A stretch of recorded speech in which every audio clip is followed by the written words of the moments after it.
And we begin here with breaking news about a search and rescue operation going on right now on Mount Hood. The Clackamas County Sheriff's Office has confirmed for us it's ongoing. We don't have many details, and you can see this is a Sky view. You can't really tell too much about what's going on, but an operation is going on there. You know, from what we know, looking at these live pictures and talking to our Matt Zaffino, who knows this mountain well, we understand this is the west side of the mountain, so exposed toward the sun. So there is still at least an hour of daylight here as you watch this rescue underway. It looks like a few different individuals. We heard something or saw something about a sled a little bit earlier. So the good news is the rescue teams are on the ground. The choppers are in the air, a safe distance, I should mention, away from the scene here as we zoom in to not interfere with the rescue that's underway. No word on anyone's condition at this point. We're going to stay across this, though, of course. Updates on air here. We'll check in with Matt in a little bit. And, of course, on our website, KGW.com.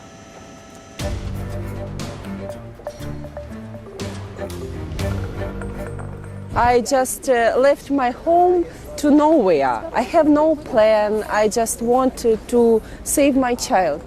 It is a story repeated over and over again as the humanitarian crisis deepens in Ukraine by the hour and really by the minute. Good evening. Thank you for joining us. I'm Laurel Porter. And I'm David Molko. The UN estimates the number of refugees who fled Ukraine now tops 1.7 million, while a third round of peace talks between Kyiv and Moscow have ended without a deal.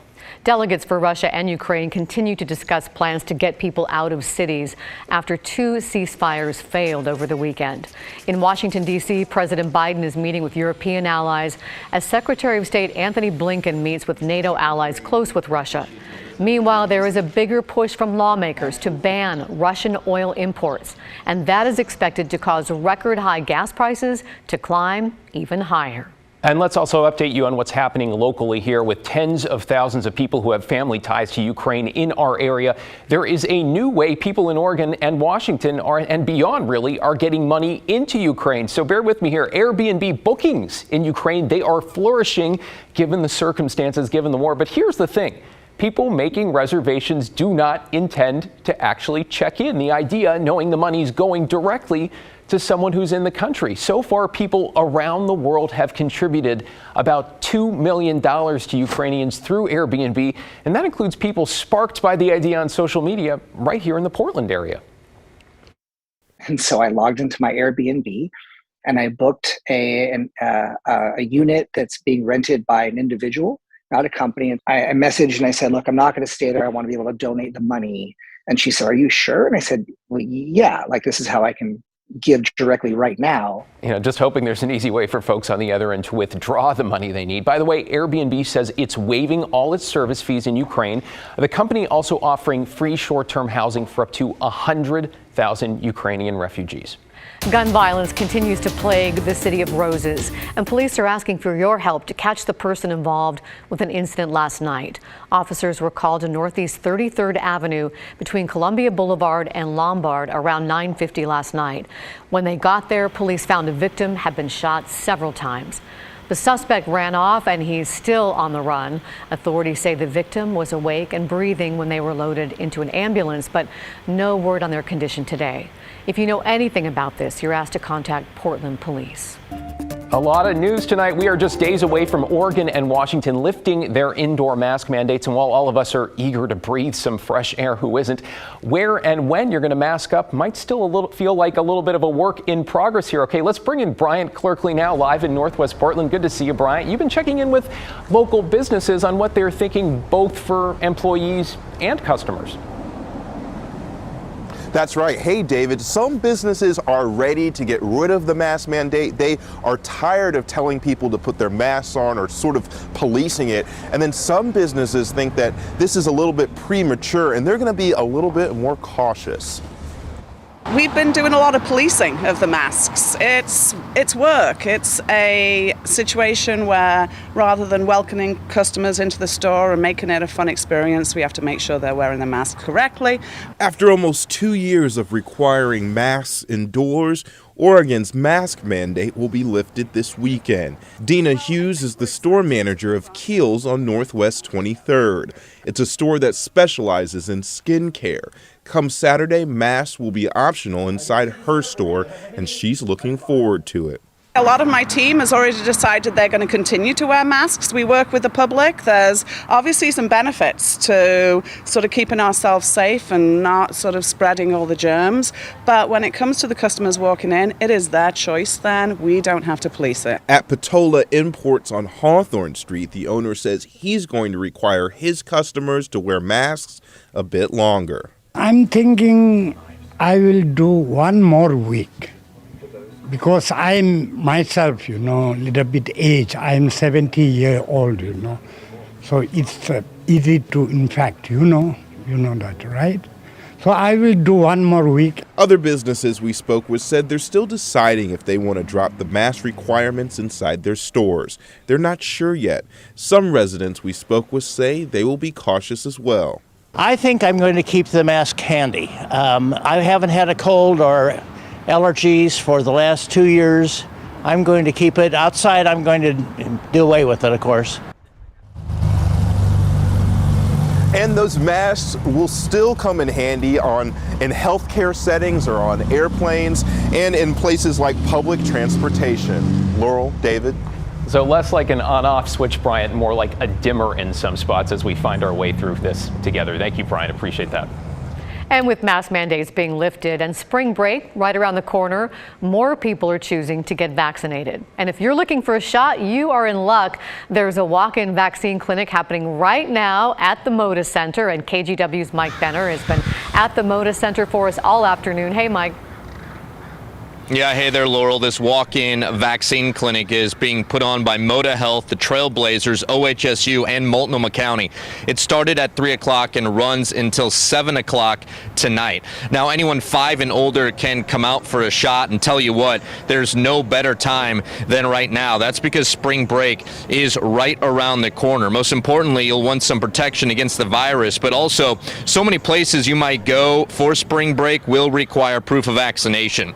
As far as vaccination rates go here in Oregon, we still have some work to do. While 74% of Oregonians have received at least one shot, only 37% of Oregonians are boosted. Speaking of boosters, the first person in line when doors opened this afternoon was here for his booster. He was kind enough to speak to us. Take a listen. Well, I need the health. I need to keep my immune system healthy, and I want to watch the game. The payoff of 2 things at once, the health and the enjoyment of relaxing. All right, you heard him mention watch the game. Here's the deal. Anyone who comes out for a shot today will get a free ticket to an upcoming Blazers game, not to mention discounts on the purchase of additional seats. We understand that there will also be prize drawings every 30 minutes. Again, this clinic started at 3 o'clock. It runs till 7, so you have a little more than an hour and a half to come on down. Back to you. Mike Benner live at the Moda Center for us. Thank you, Mike. The state of Oregon will end its pandemic rental assistance program next week. Housing and Community Services says the Portland office will close and stop taking new applications on March 14th. Oregon says more than $289 million in federal dollars were used to pay more than 40,000 households throughout the pandemic. Applications submitted before the March 14th closure will still be processed. Well, some families hit hard by the 2020 wildfires and living in temporary housing still thought their rent bills were about to go way up. And now FEMA, the federal disaster agency, has essentially said, oops, we made a mistake. Let's explain here. Last month, FEMA sent out letters to survivors saying they'd have to pay market rent starting April 1st. For some low-income families, that meant a trailer would cost nearly $1,000 a month. After meeting with Oregon Senator Ron Wyden, the agency corrected the date to May 1st, and some residents will still be allowed to pay below market rent.